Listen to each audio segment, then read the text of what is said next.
What is up, everybody? Unrested back again with another A Dark Side of Japan. Today, covering a lighter topic in this series.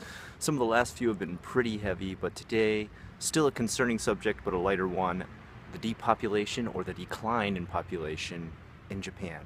Why is it happening, and what is making it happen, and what is contributing to it and not contributing to making the population grow larger, or at the very least stay steady?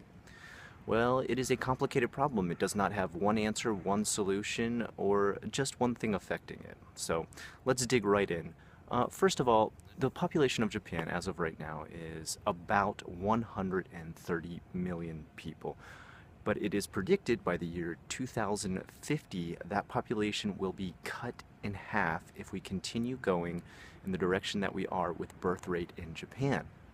That being said, just last year, an example that shows this is definitely happening is more adult diapers, that means diapers for elderly people, some may call them depends, were sold in Japan than diapers for babies. That is a very sad, it might sound funny, but it's a very sad remark on Japan's depopulation. That's because all those people who are buying those depends and those adult diapers, yes, of course they need it. Yes, they need their own care. Yes, they need their own facilities. But they are people who will soon be leaving this world, and they are not people who are having babies themselves. Now, nothing against the elderly, but let's take a look into how the elderly and what is called the gray generation, that is the older folks in Japan, usually retirement age 60 and up, what are they doing, or how are they affecting what's currently happening in Japan? Are they helping the problem or hurting the problem? Well, let's just take a look at it objectively without any judgment at all and just talk about some of the facts. First of all, most of the politicians in Japan are of an elderly age to begin with, and most of their policies tend to revolve around the elderly. They help the elderly, they are made for the elderly, they benefit the elderly. They have little to no consequence, little to no effect, and little to no help for the youth of Japan, or even the middle age for that matter. They tend not to help out with anything that has to do with kids, newborns, babies, neonatal care, nothing like that. So already you've kind of set up a political system which revolves around the gray generation, who has the most time to vote, mind you, has the most time to campaign for the politicians that they like, and has the most time to spend actually studying politics, which is good. It means they're informed, but it also means that these politicians then tend to hand out all the loot to the gray generation and are always surprised that the younger generation or the middle age generation has no interest at all in politics. If you ask the average youth on the street here in Japan who or what they think about politics or who they want to vote for or what they care about, they will answer nothing, and a very apathetic nothing. They'll just say, "Kill me naide, I don't care." So you can already kind of get an air from the youth of how apathetic and dissuaded they are from voting or having anything involved with politics. Now, when that happens, when you find out your whole generation, your whole age group, from youth on up to middle age, the ages that can actually have babies, are totally uncovered or uncared about by the politics or the politicians who run everything in Japan, that dissuades you even more from birthing a new generation. Why are you going to pull the money out of your pocket to take care of children, which is very expensive? The average child to raise from youth on up to graduating age from college, about 22 here in Japan, is around 22 million yen on average. That's a pretty penny. So that being said, if the government's not there to help you in any manner whatsoever, from as soon as your kid is a baby, giving you any kind of incentive to have babies, on up to graduating college, and college in Japan is crazy expensive.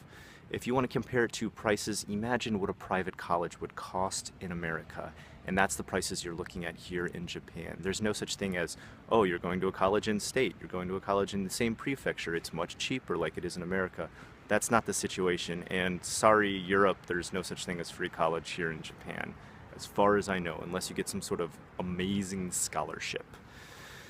Anyway, let's dive in a little bit deeper and look at the most noticeable problems also stopping people from wanting to have kids in Japan, the most dissuading problems. And I'm going to go through four major ones that I know of just off the top of my head. So, number one, kindergartens in Japan. There is a massive lack of kindergartens in Japan.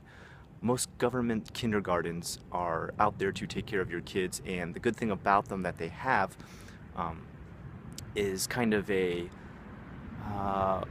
guess you'd say, a bending or a sort of varying expense scale. So if your salary is only so much money, they will only charge you so much money, and then the government will cover the rest.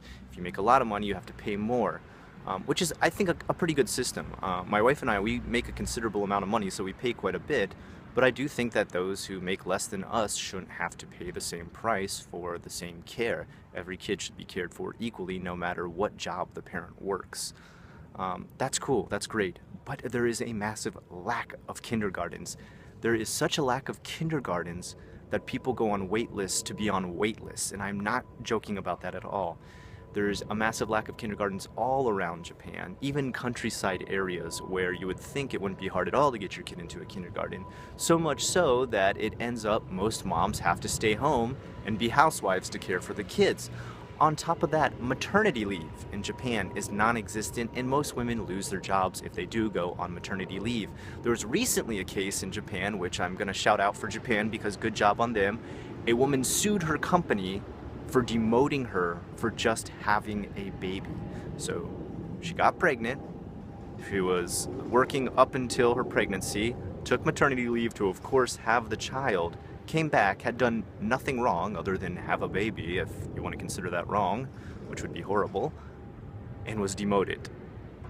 And the corporation had no reason behind it other than the fact that she had to take time off to have a baby. Of course, she luckily took them to court, was extremely, had a gambate attitude, good for her, and she pushed it until they not only gave her her job back, but compensated her for, the money that she had lost, the retro pay that she had lost.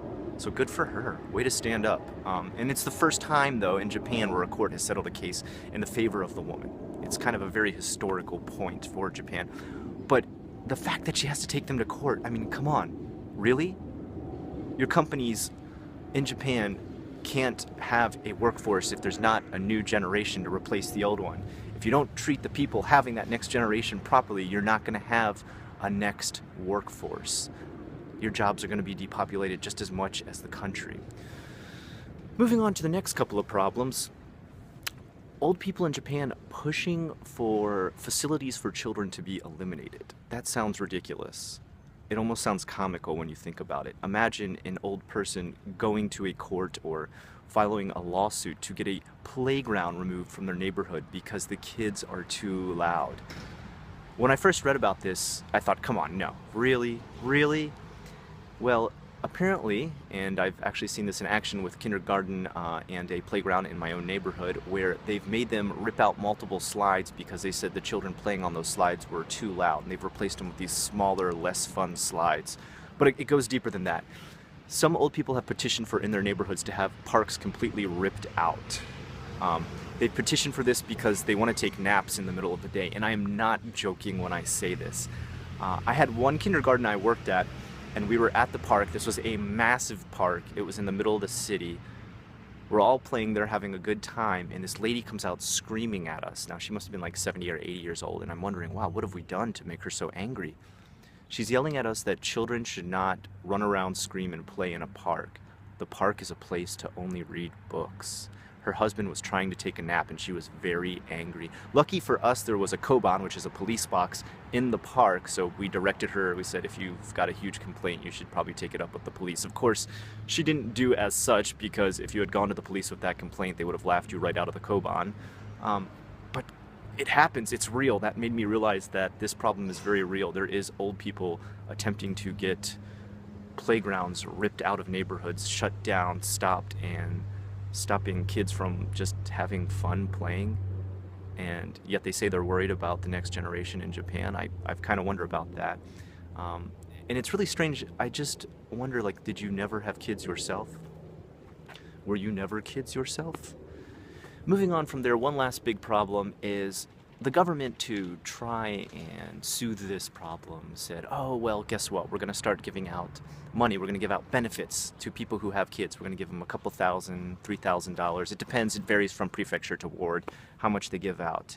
And it started out, oh, anybody who has a kid is going to get this amount of money. So, it's going to help you pay for things like food and all different types of stuff like this, schooling and all that. And then they said, oh, well, we're going to do that if your salary is this low. Oh, and no, this low, this low, this low. And it got lower and lower and lower until the salary cap was so ridiculous. I mean, you'd have to be homeless on the street with your kids, which would be another horrible situation. I'm not trying to mock that in the least, but it's almost impossible to get that. The salary cap is extremely low, and the amount of age that it goes up to has been lowered lower and lower and lower, especially in my district and ward.